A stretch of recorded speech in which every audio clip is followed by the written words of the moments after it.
Round 2 Wrestling is back. I am Slim the Kid. Thank you for tuning in to our newest and latest episode here on March 1st, 2022. This is podcast number 9. A lot has happened in the world of professional wrestling, so I'm going to give that to you as quickly as I can. Starting off how we always do on this program, we begin with our rumors section of Round 2 Wrestling. Per Fightful, Cesaro and WWE fail to come to a new contract agreement. Cesaro is released. There are more sources that have come forward since this story was released saying that Cesaro never really wanted to leave the WWE. However, WWE was not willing to work with him and make his contract bigger. There are rumors that AEW is already in talks with Cesaro. There are also rumors that Impact has reached out to Cesaro. He is a very highly sought after free agent and would bluster any roster on any promotion. So it'll be interesting to see moving forward what, if anything, any promotion does to try to capture this man's attention. During a PW Insider interview, Impact champion Moose indicated he is working through a torn labrum and needs time off. This is pretty regular news when it comes to champions. Most champions, regardless of the promotion, whether it be a tag, women, middleweight, or some sort of world title, will usually compete and fight for as long as possible until they are physically no longer able to do so. Just look at Kenny Omega, who had a plethora of injuries going into the last pay-per-view of 2021, and he ended up losing to the current AEW World Champion, Adam Page. The same thing could be said with Moose. The only thing that can correct this problem is exactly what he's asking for, and this is time off. However, world champions are not world champions by taking time off. So, if he wants to correct this problem and prevent further injury, relinquish said title, take time off, and then put yourself back into that conversation when you come back. Otherwise, I would suggest to Moose and to any other world champion, tag champion, world champion, whatever, fight through those injuries as long as possible and defend that championship as many times as possible. The champion versus champion match at WrestleMania 38 is to be a unification bout. First time there will be a world title in WWE since 2016.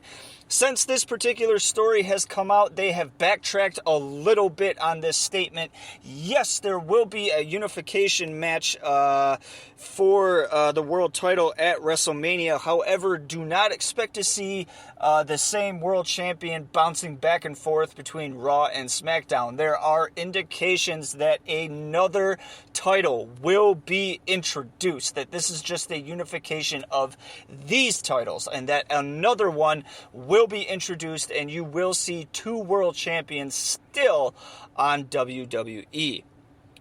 Former WWE wrestler Cain Velasquez, who is also a former UFC fighter, arrested and charged with attempted murder this past weekend, involved with a shooting in San Jose, California.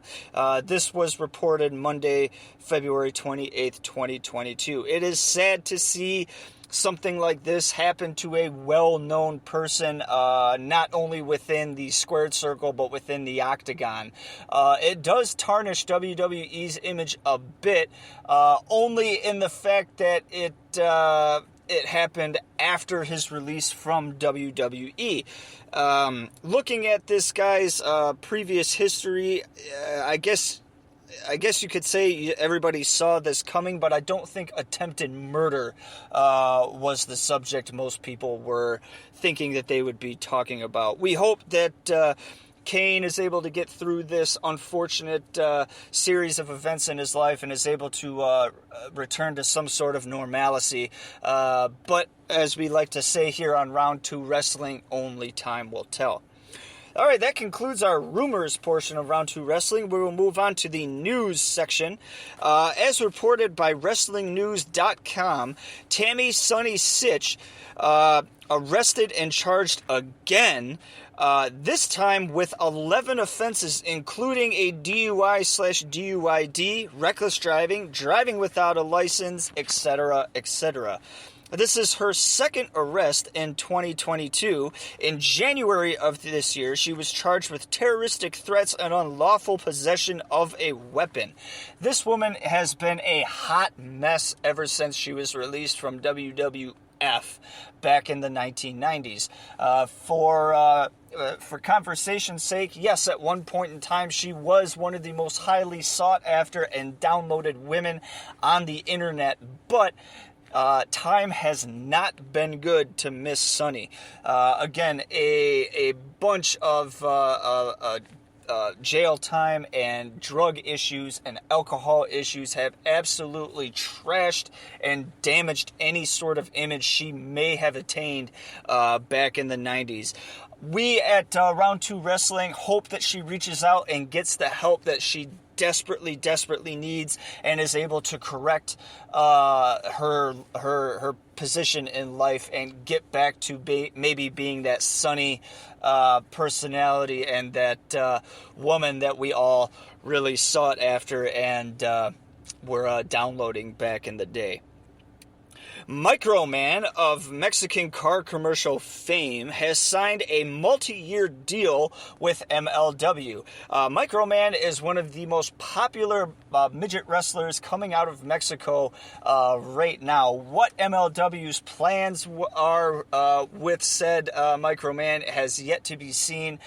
Pro wrestling in general does not have a very kind history with small people, midgets, whatever you'd like to call them. Most of the time either stuck getting squashed by somebody who is 100 times their size or stuck to the sidekick role and being that little buddy type thing. So it'll be interesting to see what, if anything, MLW does with Microman. I wouldn't be surprised if they don't do a whole lot other than what they're doing with him right now, and that is sort of as a commercial side gig type entity within MLW. All right, that brings us up to the halfway point of Round 2 Wrestling. We move on to the results portion of Round 2 Wrestling, and we have quite a bit that happened this past week. New MLW Tag Team Champions EJ Nduka and Calvin Tankman defeated 5150 at MLW Super Fight this past Saturday. Finn Balor defeated Damian Priest last night on Monday Night Raw to win the United States Championship. Great match, and a very doable rematch is definitely in the books, probably for WrestleMania. Look for these two to match up again and for the U.S. Championship. TNT champion Sammy Guevara defeated Andre El Idolo on Rampage to retain his TNT title last Friday. Speaking of titles and AEW, TBS champion Jade Cargill defeated the Bunny on Dynamite to retain her TBS title, improving to 28-0 in AEW. Tay Conte will face Cargill at Revolution for the TBS Championship. Revolution is AEW's next pay-per-view and will be broadcast this Sunday on your local pro wrestling providers, Fight TV and Bleacher Report. All right, we move on to the match of the week. The match of the week here at Round 2 Wrestling took place January 4th, 1999.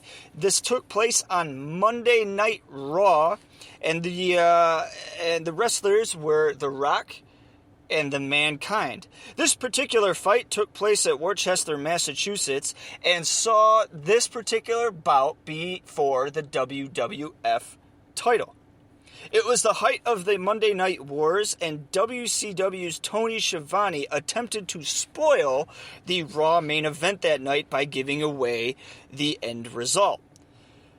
The result of Tony Schiavone's mistake of giving away the ending to a free WWF title match was an estimated 500,000 viewers switching from then Monday Night Nitro to Monday Night Raw to watch this title match.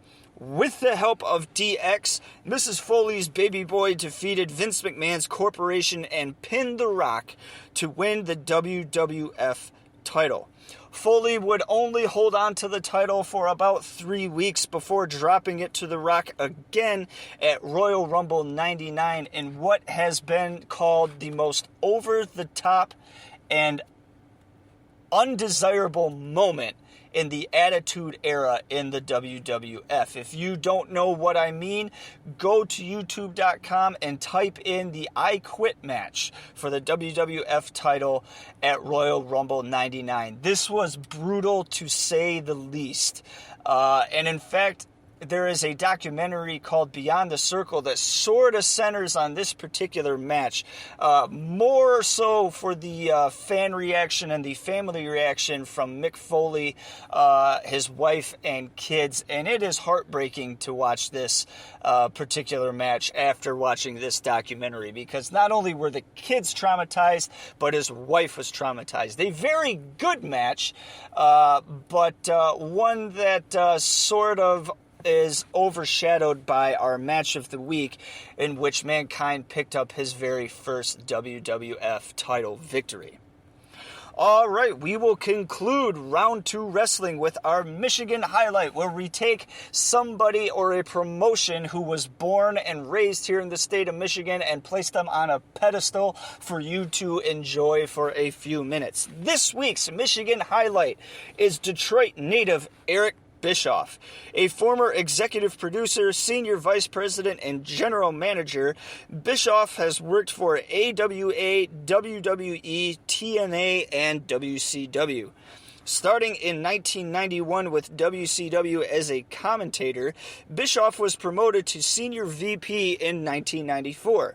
1994 saw Bischoff sign Hulk Hogan, a very highly sought-after free agent, to WCW, and by 1995, WCW was turning a profit. WCW rose to new heights in 1996, 1997, and 1998 thanks to the Monday Night Wars with WWF Monday Night Raw, but by 1999 and 2000, Bischoff and WCW were on the decline. Bischoff would appear on WWF TV 2 years later, in the year 2002, on WWF Raw as the Raw general manager, but would be out of WWE by 2005. Bischoff would again return to the squared circle, this time on TNA Impact in 2010, but by 2014, Bischoff was again off wrestling. In 2020, Eric Bischoff appeared on TNT for the first time in 20 years to commentate on AEW, and then appeared a year later again, basically for the same role. All right, I am Slim the Kid, and this is Round 2 Wrestling. I hope you have enjoyed this week's episode. Please tune in next week when we give you more news, more information, more rumors in the world of professional wrestling.